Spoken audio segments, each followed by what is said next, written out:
अध्याय 7 में हम व्यावसायिक वित्त के स्रोत के बारे में अध्ययन करेंगे। आइए सबसे पहले हम जानते हैं व्यावसायिक वित्त से आशय। वित्त शब्द का अर्थ मुद्रा, धन अथवा कोषों से लगाया जाता है। व्यवसाय द्वारा अपनी विभिन्न गतिविधियों के संचालन के लिए कोषों की आवश्यकता होती है। उन्हें हम व्यावसायिक वित्त कहते हैं। वित्त की आवश्यकता व्यावसायिक जीवन के प्रत्येक स्तर पर पड़ती है। समुचित वित्त के बिना व्यवसाय का संचालन नहीं किया जा सकता। आइए व्यावसायिक वित्त की आवश्यकता के बारे में जानें। पहली आवश्यकता है स्थायी पूंजी संपत्ति आवश्यकताएं। एक नया व्यवसाय आरंभ करने के लिए स्थायी संपत्ति खरीदने के लिए कोषों की आवश्यकता होती है।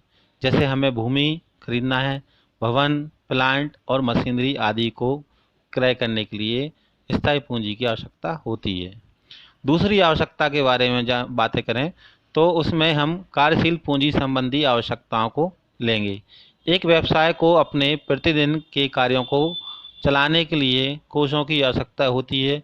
इसे कार्यशील पूंजी कहा जाता है। जैसे कच्चा माल खरीदना है, मजदूरी देना है, वेतन का भुगतान करना है तथा बिजली बिल का भुगतान करने के लिए कोषों की आवश्यकता होती है। तीसरी आवश्यकता विविधीकरण हेतु इसकी यह एक कंपनी को अपने उत्पाद के विविधीकरण के लिए कोषों की आवश्यकता होती है। जैसे आईटीसी। चौथा, तकनीकी सुधार हेतु आधुनिक तकनीक अपनाने के लिए कोषों की आवश्यकता व्यवसाय को पड़ती है। व्यवसाय में कंप्यूटर का उपयोग करना, तकनीकी प्रशिक्षण देना, ये सारे कार्य बिना कोष के होना संभव नहीं हो पाते। पांचवा, विकास एवं विस्तार हेतु। जब हम किसी व्यवसाय के विकास के बारे में चर्चा करें तो बिना मुद्रा के या कोषों के हम व्यवसाय के विकास के बारे में कल्पना कर नहीं सकते। आगे हम कोषों के स्रोतों का वर्गीकरण जानेंगे। कोषों के वर्गीकरण में अवधि के आधार पर, स्वामित्व के आधार पर, जुटाने के स्रोत के आधार पर हम कोषों का वर्गीकरण करेंगे। अवधि के आधार पर देखा जाए कोष तो दो भागों में फिर पुनः विभाजित हो जाते हैं। जैसे दीर्घकालीन अवधि और अल्पकालीन अवधि। दीर्घकालीन अवधि में समतांश, संचित आय, पूर्वाधिकारांश, ऋण पत्र, वित्तीय संस्थान से ऋण और बैंकों से ऋण शामिल किया जा सकता है। अल्प अवधि में व्यापार साख, आड़त, बैंक और वाणिज्यिक पत्र होते हैं। अगर यदि कोषों का वर्गीकरण स्वामित्व के आधार करेंगे तो हम स्वामित्व कोष और ऋणगत कोष दो भाग में इनको विभाजित कर सकते हैं। ऋण कोष में समता कोष और संचित आय शामिल होती है। ऋणगत कोष के अंदर बात करें तो वह उसमें ऋण पत्र, बैंक से ऋण, वित्तीय संस्थान से ऋण, सार्वजनिक जमा, निजी वित्तीयन और वाणिज्यिक पत्र आदि शामिल होते हैं। जुटाने के स्रोत के आधार पर यदि कोष का विभाजन होता है तो उसमें आंतरिक स्रोत और बाह्य स्रोत दो भागों में हम इसको विभक्त कर सकते हैं।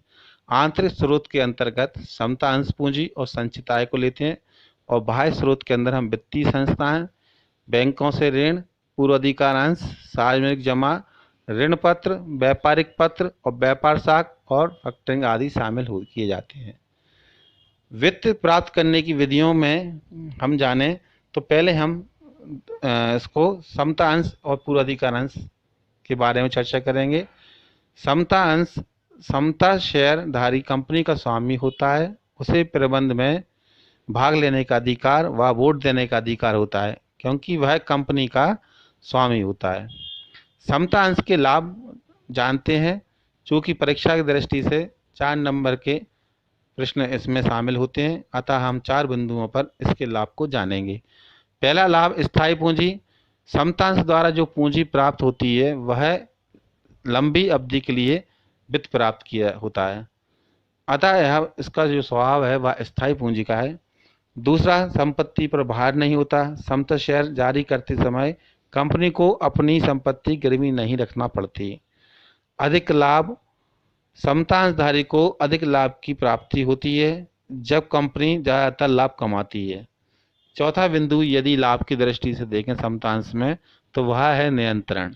समता शेयरधारी प्रबंध में हिस्सा ले सकता है एवं उसे वोट देने का अधिकार होता है। पांचवा, कंपनी पर भार नहीं होता। समता अंशधारी को लाभांश का भुगतान करना जरूरी नहीं होता। जिस प्रकार हम समता अंश के लाभ के बारे में जान चुके हैं, तो उसकी हानि और सीमाओं को भी जानना आवश्यक होता है। पहला हानि में बिंदु लिया जाएगा तो वह होगा जोखिम। समता अंशधारी को सबसे ज्यादा जोखिम होता है, क्योंकि उसे लाभांश का भुगतान आवश्यक नहीं होता। दूसरा बिंदु, ज्यादा लागत। समता अंश की लागत ऋण पत्र की लागत एवं पूर्वाधिकार शेयरों की लागत से ज्यादा होती है। अधिक देरी। तीसरा बिंदु ले सकते हैं, समता शेयर जारी करने में ज़्यादा समय लगता है। चौथा, शेयर बाजार की दशाओं पर निर्भर। समता अंशधारी को जोखिम ज़्यादा होता है, इसलिए शेयर बाजार में तेजी के समय समता शेयर की मांग व ज़्यादा होती है।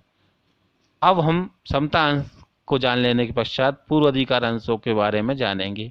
सबसे पहले हम पूर्वाधिकार अंशों के आशय को समझते हैं। पूर्वाधिकार अंशों को समता अंश के मुकाबले ज़्यादा सुरक्षित निवेश माना जाता है। ये एक निश्चित दर से लाभांश प्राप्त करते हैं। ये एक लेन देन की तरह होते हैं, उन्हें वोट देने का अधिकार नहीं होता। आइए पूर्वाधिकार अंश के बारे में जान लें के पश्चात इसके प्रकारों को जानेंगे। पहला प्रकार संचयी पूर्वाधिकार अंश, दूसरा असंचयी पूर्वाधिकार अंश, भागीदारी पूर्वाधिकार अंश, गैर पूर्वाधिकार अंश और पांचवा परिवर्तनीय पूर्वाधिकार अंश और छठवा अपरिवर्तनीय पूर्वाधिकारी अंश को मानते हैं। प्रकार के बाद हम पूर्वाधिकार अंशों के लाभ के बारे में जानेंगे। तो पहला लाभ हम निवेश की सुरक्षा को ले सकते हैं। पूर्वाधिकार अंशों का निवेश सुरक्षित होता है, उन्हें लाभांश व पूंजी प्राप्त करने का पहले अधिकार होता है। दूसरा, यह संपत्ति पर भार नहीं होते। जब कंपनी ये शेयर जारी करती है तो उसे कोई संपत्ति गिरवी नहीं रखनी पड़ती। चौथा है नियंत्रण। ये शेयर धारक कंपनी के प्रबंधक को प्रभावित नहीं करते, क्योंकि इन्हें वोट देने का अधिकार प्राप्त नहीं होता। चौथा बिंदु हम निश्चित लाभांश को ले सकते हैं। पूर्वाधिकार अंशों पर एक निश्चित दर से लाभांश दिया जाता है, इसलिए इसे निवेशक के लिए बढ़िया है माना जाता है, जो एक निश्चित दर से आय प्राप्त करना चाहते हैं। इनके लाभ के साथ साथ इनकी हानियों को भी हम जानेंगे। तो पहली हानि के बिंदु को देखें तो उसमें पहला बिंदु कोषों का महंगा स्रोत। इन पर लाभांश की दर ऋण पत्रों पर ब्याज की दर से अधिक होने के कारण यह ऋण पत्र के मुकाबले वित्त का अधिक महंगा स्रोत होता है। दूसरा बिंदु कर की बचत नहीं होती। पूर्वाधिकार अंशों का लाभांश लाभ में से नहीं काटा जाता है, इसलिए इसे कंपनी के कर में बचत नहीं होती। तीसरा, जोखिम लेने वालों के लिए उपयुक्त नहीं। पूर्वाधिकार अंश उन निवेशकों के लिए उपयुक्त नहीं होता जो अधिक आय के लिए ज़्यादा जोखिम उठाना चाहते हैं। पूर्वाधिकार अंश और समता अंश के बारे में अंतर को जानते हैं, जिसमें हम अंतर के आधार बिंदु, पहला लाभांश, दूसरा वोट देने का अधिकार, तीसरा जोखिम, चौथा लाभांश की दर व पांचवा नियंत्रण के आधार पर इनके अंतरों और भेद को जानेंगे। तो आइए जानते हैं। पहला अंतर के आधार बिंदु को लेते हैं, लाभांश। समता अंश में पूर्वाधिकार अंशों को भुगतान करने के बाद लाभांश दिया जाता है, जबकि पूर्वाधिकार अंश में समता अंशधारियों से पहले इन्हें लाभांश दिया जाता है। दूसरा, वोट देने का अधिकार। समता अंशधारियों को वोट देने का पूर्ण अधिकार होता है, जबकि पूर्वाधिकार अंशों को वोट देने का अधिकार प्राप्त नहीं होता। जोखिम, समता अंशधारी अधिक जोखिम उठाते हैं, जबकि पूर्वाधिकार अंशधारी कम जोखिम उठाते हैं। चौथा, लाभांश की दर। समता अंशधारियों की लाभांश की दर घटती बढ़ती रहती है, जबकि पूर्वाधिकारी अंशों की लाभांश की दर एक निश्चित दर पर होती है। पांचवा, नियंत्रण। प्रबंधक पर पूर्णतः नियंत्रण समता अंशधारियों को होता है, जबकि प्रबंध पर नियंत्रण पूर्वाधिकार अंशधारियों को नहीं होता। अंशों के अंतर को जान लेने के पश्चात अब हम ऋण पत्र के बारे में चर्चा करेंगे। सबसे पहले हम ऋण पत्र के आशय को जानते हैं। दीर्घकालीन वित्त प्राप्त करने के लिए ऋण पत्र का महत्वपूर्ण एक स्रोत माना जाता है। ऋण पत्रधारी निश्चित दर से ब्याज प्राप्त करते हैं। ब्याज छमाही हो सकता है या वार्षिक चुकाया जाता हो या मंथली यानी मासिक रूप से प्रति माह चुकाया जाता हो। इसलिए ऋण पत्रधारी कंपनी के लिए एक लेनदार की तरह होते हैं। ऋण पत्र के आशय के बाद हम ऋण पत्र के प्रकार के बारे में जानेंगे।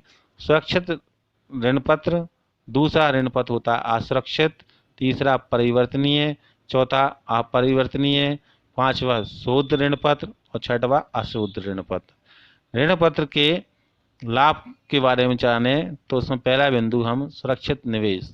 ऋण पत्र ऐसे निवेशकों द्वारा लिए जाते हैं जो जोखिम नहीं लेना चाहते, जो स्थायी आय चाहते हैं। दूसरा बिंदु नियंत्रण, ऋण पत्रधारी को वोट देने का अधिकार नहीं होता।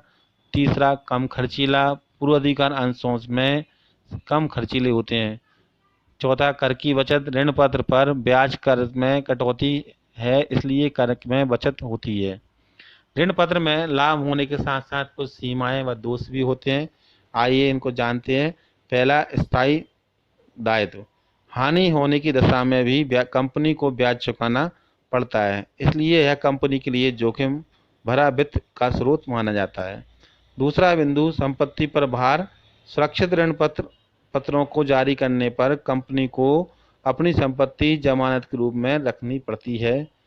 तीसरा साख में कमी, नए ऋण पत्र जारी करने पर कंपनी की ऋण लेने की क्षमता कम हो जाती है।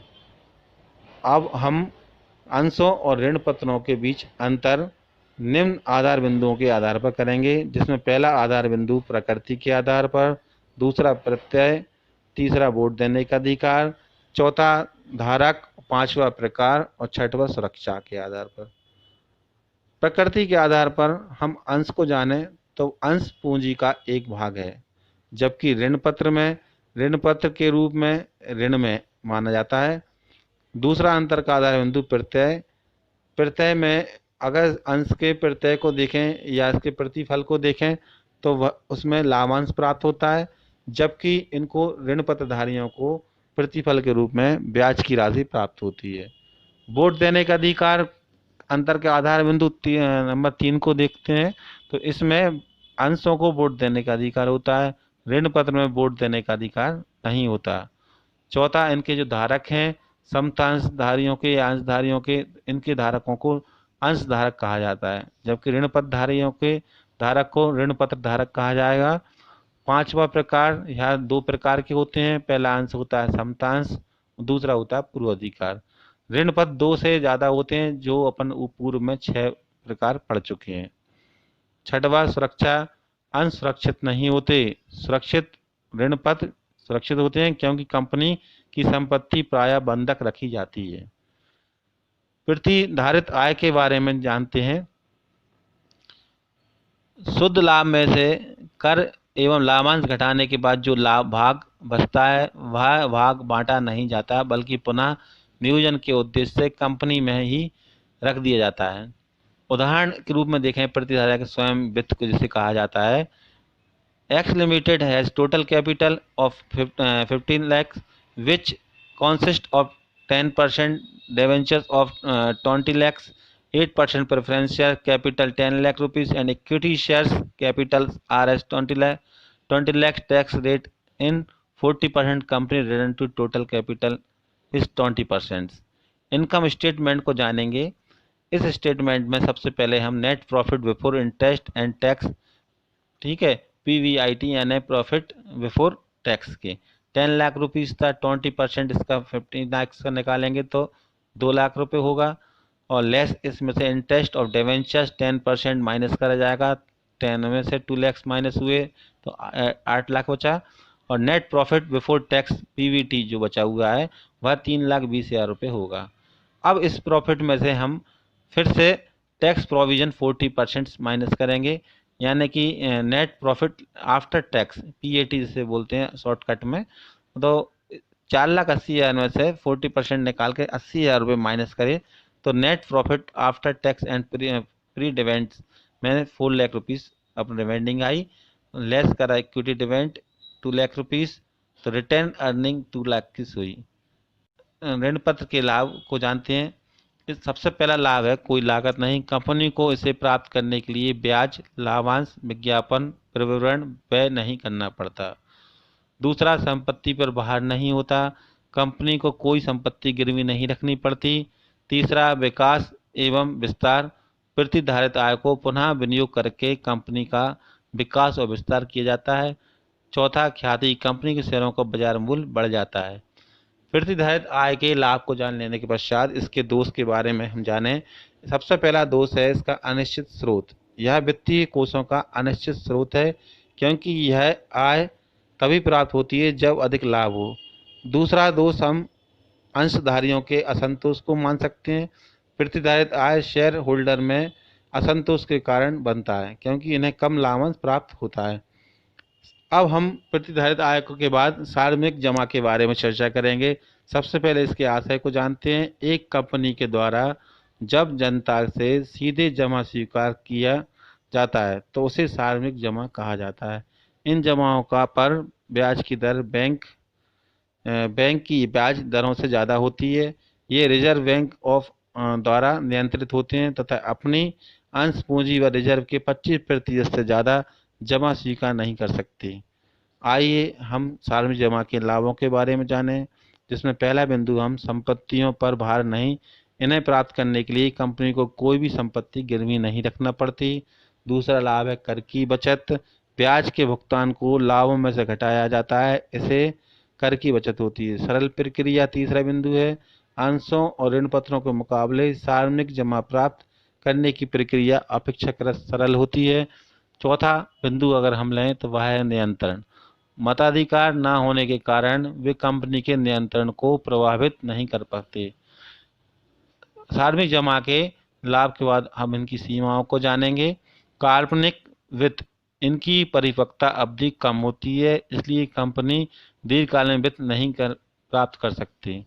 सीमित कोष, सार्वजनिक जमा की राशि अंश पूंजी व संचय का 25% से ज़्यादा प्राप्त नहीं किया जा सकता। तीसरा बिंदु हम सीमाओं में लें तो वह है नए व्यवसायों के लिए अनुपयुक्त। नई कंपनी इन कोषों को प्राप्त करने में कठिनाई अनुभव करती है। व्यापारिक साख के बाद से आशय इसको जानते हैं। व्यापारिक साख ऐसा साख होता है जिसे माल एवं सेवाओं को क्रय करने के संबंध में एक व्यावसायिक फर्म द्वारा दूसरी व्यावसायिक फर्म को उपलब्ध कराया जाता है। क्रय करने वाली व्यावसायिक फर्म को शीघ्र भुगतान किए बिना माल एवं सेवाएं प्राप्त हो जाती हैं। यानी कि व्यापारिक लोगों की उधार लेने की क्षमता को हम व्यापारिक साख कहते हैं। अब इनके हम गुण या लाभ को जानते हैं। पहला लाभ का बिंदु हम सुविधाजनक। व्यापारिक साख सुविधाजनक एवं सतत स्रोत है। दूसरा, शीघ्र भुगतान के लिए किए बिना क्रय। व्यापारिक साख द्वारा शीघ्र भुगतान किए बिना ही हम कई सेवाओं और वस्तुओं को हम क्रय कर सकते हैं। तीसरा, शीघ्र उपलब्ध हो जाते हैं। व्यापारिक साख को शीघ्र प्राप्त किया जा सकता है, इससे विक्रेता की दृष्टि से क्रेता की अच्छी साख हो जाती है। इनके लाभ के साथ साथ इसमें कुछ दोष भी हैं, इनकी सीमाएं भी हैं, जिसमें पहला बिंदु हम दोष के आधार पर लें तो वह है अधिक जोखिम। आसान व्यापारिक साख सुविधा प्राप्त करने पर फर्म बहुत अधिक व्यापार में लग सकती है, इससे फर्म के सामने जोखिम बढ़ जाता है। दूसरा, सीमित कोष। व्यापारिक साख के द्वारा कोषों को सीमित मात्रा में ही प्राप्त किया जा सकता है।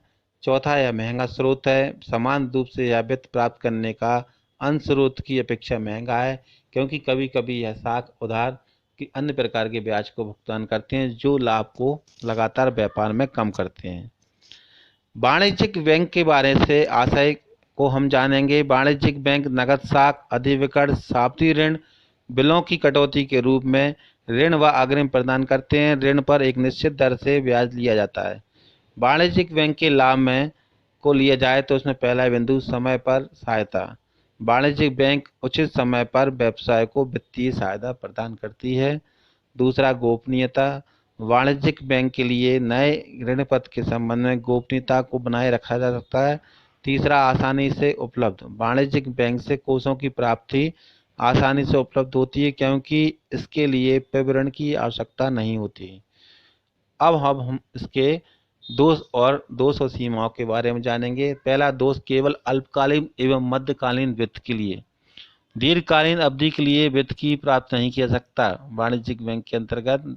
यानी कि स्थायी संपत्ति यदि व्यापार के अंदर खरीदना हो तो हम वाणिज्यिक बैंक का प्रयोग नहीं कर सकते। यहाँ कार्यशील पूंजी है, या मध्यकालीन कोई तकनीकी सुधार या कोई प्रशिक्षण वगैरह संबंधी कोर्सों की आवश्यकता है तो हम वाणिज्यिक बैंक का उपयोग कर सकते हैं।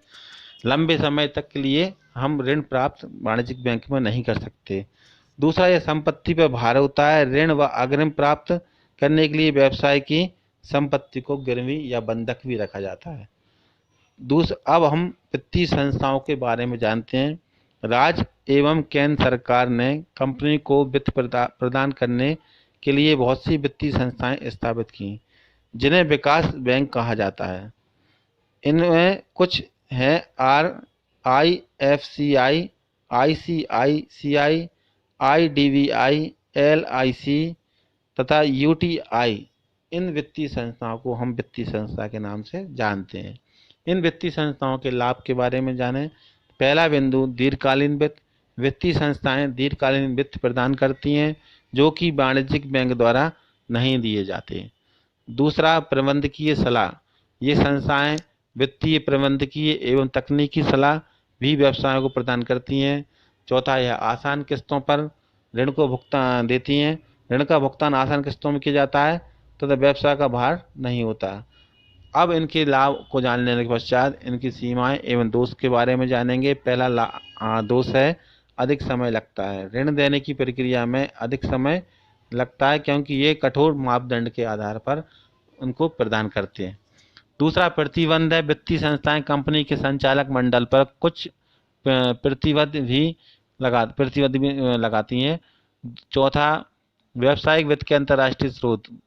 पहला वाणिज्य स्रोत देखा जाए तो पहला वह है वाणिज्यिक बैंक। वाणिज्यिक बैंक पूरे विश्व में विदेशी मुद्रा के रूप में वित्त प्रदान करने का कार्य करते हैं। भारत में स्टैंडर्ड चार्टर्ड बैंक विदेशी वित्त प्रदान करने का महत्वपूर्ण संस्था है। दूसरा, अंतर्राष्ट्रीय एजेंसियों एवं विकास बैंक। अंतर्राष्ट्रीय स्तर पर बहुत सी एजेंसी एवं विकास बैंक जैसे IFCI, ADB दीर्घकालीन ऋण प्रदान करने का कार्य करती हैं। अंतर्राष्ट्रीय पूंजी बाजार, ग्लोबल डिपॉजिट रसीद GDR जिसे कहा जाता है। जब एक कंपनी स्थानीय मुद्रा वाले शेयर अंतर्राष्ट्रीय बैंक को देती है, जो अंतर्राष्ट्रीय बैंक द्वारा जारी रसीद GDR या ग्लोबल डिपॉजिट रसीद कहलाती है। यह रसीद US डॉलर में अंकित होती है। आइए GDR की विशेषताओं के बारे में जानें। पहली विशेषता है, यह रसीद अमेरिका के अलावा किसी भी विदेशी बाजार में सूचीबद्ध हो सकती है। दूसरा, इसकी विशेषता लें तो यह विनिमय सार्वभौमिक है। तीसरा, इनके धारक इसे कभी भी शेयरों में बदलाव कर सकते हैं। चौथा, इसका धारक लाभांश प्राप्त कर सकता है। पांचवा, धारक को वोट देने का अधिकार नहीं होता। छठवां, भारतीय कंपनी रिलायंस विप्रो ICICI ने GDR जारी किए हैं। चौथा, अब हम बात करेंगे अगला बिंदु, अमेरिकन रसीद ADR जिसे कहते हैं। यदि कोई कंपनी अमेरिका में जमा रसीद जारी करती है तो इसे अमेरिकन जमा रसीद इसे ADR कहा जाता है। इनकी विशेषताएं हैं, उसमें पहली विशेषता यह है कि यह केवल अमेरिकन नागरिकों को जारी की जाती है। दूसरा, यह केवल अमेरिकन शेयर बाजार में सूचीबद्ध हो सकती है। तीसरी विशेषता यह है कि भारतीय कंपनी इन्फोसिस तथा रिलायंस ने ADR जारी किए हैं। इनकी विशेषताओं जान लेने के पश्चात ADR और GDR में अंतर हम 3 बिंदुओं के आधार पर सीखेंगे। पहला, सूचीबद्ध। दूसरा, अंतर का आधार बिंदु तरलता। और तीसरा, अंशधारक। जब सूचीबद्ध आधार पर ADR को जाने तो केवल अमेरिका शेयर बाजार में ही सूचीबद्ध की जा सकती है, जबकि GDR जो है वह विश्व के किसी भी शेयर बाजार के अंदर सूचीबद्ध कराई जा सकती है। दूसरा, तरलता के आधार पर ADR अधिक तरल होता है और GDR कम तरल होता है। अंशधारक जो हैं वे नागरिक अमेरिका के ही होंगे ADR में, जबकि GDR में देश के किसी भी देश के व्यक्तियों या नागरिकों उसके अंशधारक बन सकते हैं। आगे हम विदेशी मुद्रा परिवर्तनीय बॉन्ड के बारे में जानें। यह ब्रांड विदेशी मुद्रा में जारी किए जाते हैं। इस पर निर्धारित दर से ब्याज दिया जाता है। ये विदेशी बाजारों में सूचीबद्ध होते हैं। ये ऋण पत्रों से मिलते जुलते होते हैं। भारतीय डिपॉजिट रिसिप्ट जिसको बोलते हैं इंडियन डिपॉजिट रिसिप्ट IDR जिसे कहा जाता है। GDRS और RDS के समान ही केवल इस बात को छोड़कर कि उन्हें जारी करने वाली कंपनी विदेशी होती हैं। जो भारतीय बाजार में धन एकत्रित करती हैं। DRS को रुपये में प्रदर्शित किया जाता है। इन्हें किसी भी भारतीय स्टॉक एक्सचेंज पर सूचीबद्ध कराया जाता है। IDRS जारी करने की प्रक्रिया जो है उसमें पहले इश्यू कंपनी फॉरेन से लेकर ओवरसीज इसमें बैंक ऑडियंस करते हैं। IDR जारी करने वाली कंपनी सर्वप्रथम अपने अंशों को OCB को सुपुर्द करती है। इसके लिए फाइनेंस मिनिस्ट्री को से अनुमति लेनी पड़ती है। दूसरी जो प्रक्रिया है, OCB अंशों को IDRS के रूप में जारी करने के लिए किसी ID से प्रार्थना करता है। तीसरा, ID द्वारा विदेशी मुद्रा में प्रदर्शित अंशों को IDR में परिवर्तित किया जाता है जो कि भारतीय रुपये में होते हैं। चौथी जो प्रक्रिया का चरण लें तो वह है अंत में ID इन्हें इच्छुक निवेशक को जारी करता है। IDRS की विशेषताओं में पहली विशेषता लें तो IDRS किसी विदेशी कंपनी द्वारा जारी किए जाते हैं। IDRS को किसी भारतीय स्टॉक एक्सचेंज पर सूचीबद्ध किया जा सकता है। एक IDR एक से अधिक अंशों का प्रतिनिधित्व कर सकता है, जैसे एक IDRS 10 अंश ले सकते हैं। और चौथा विशेषता में IDRS के धारक को कंपनी में वोट डालने का अधिकार नहीं होता। पांचवा, IDRS को भारतीय रुपये में प्रदर्शित किया सकता है। IDRS के लाभ। पहला लाभ, यह भारतीय निवेशक को विदेशी कंपनी में विनियोग करने का अवसर उपलब्ध कराती है। दूसरा, यह विदेशी कंपनी की पूंजी आवश्यकताओं को संतुष्ट करता है। तीसरा लाभ, यह विदेशी कंपनी को भारत में सूचीबद्ध होने की सुविधा प्रदान करता है। चौथा, यह उन भारतीय निवेशकों के जोखिम को कम करता है जो अपना धन विदेशों में विनियोग करना चाहते हैं। इसके बाद हम ICD के प्रकारों को जानेंगे। ICD का पहला प्रकार 3 महीने वाली जमाएं ICD का सर्वाधिक प्रचलित प्रकार है। ये जमाएं कंपनी के अल्पकालीन पूंजी की समस्या को दूर करने के में प्रयोग की जाती है। इन पर ब्याज की वार्षिक दर 12% के आसपास रहती है। 6 महीने वाली जमाएं जो हैं, ये जमाएं मुख्यतः प्रथम श्रेणी के कर्जदारों को उपलब्ध होती है। इन पर ब्याज की वार्षिक दर 15% के आसपास रहती है। तीसरी, मांग जमाएं। इसके अंतर्गत ऋणदाता एक दिन का नोटिस देकर किसी भी अपना धन वापस ले सकता है। इन पर ब्याज की दर 10% के आसपास होती है। ICD की विशेषताओं के बारे में जानें। पहली विशेषता है कि ये व्यवहार 2 कंपनियों के मध्य होता है। दूसरी विशेषता, यह जमाएं अल्पकाल के लिए होती हैं। तीसरी में विशेषताओं में यह जमाएं असुरक्षित होती हैं। चौथी, यह व्यवहार प्रायः दलालों के मध्य से होते हैं। पांचवा, इन जमाओं का कोई संगठित बाजार नहीं है। छठवां, इन व्यवहारों के लिए कोई कानूनी औपचारिकताएं नहीं होती। सातवां, यह जमाएं ऋणदाताओं के लिए अधिक जोखिम वाली होती हैं। आशा करते हैं यह पाठ आपको समझ में आया होगा। धन्यवाद।